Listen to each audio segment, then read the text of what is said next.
Ирина Юрьевна Карамушкина силер менен иштеген көп жыл, депутат да болгон. Мен жаман көрбөйлө. Просто я люблю прямо говорить.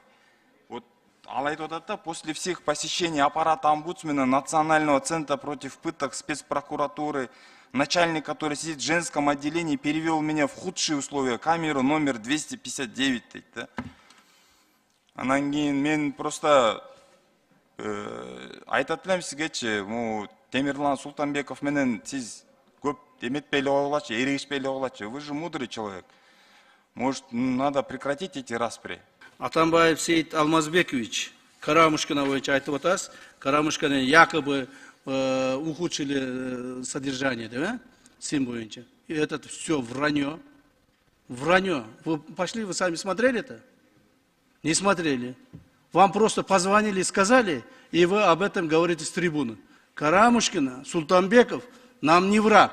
Ни один человек, наши граждане нашей страны, не враг нам. Они нарушили закон, перед законом будет отвечать. Какие бы у них преимущества не было. Так? Они будут отвечать перед законом. Также Султанбеков, про Султанбекова говорит о том, что ага, ерегишпегиле, ал жаш бала деп. Ерегишпесек, жаш бала болсо, жаш баладай пусть поведет себя.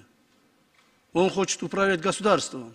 Вот говорит, давайте, говорит, если вы не сможете управлять государством, отдайте мне, говорит, я буду управлять. Пусть он дорастет там.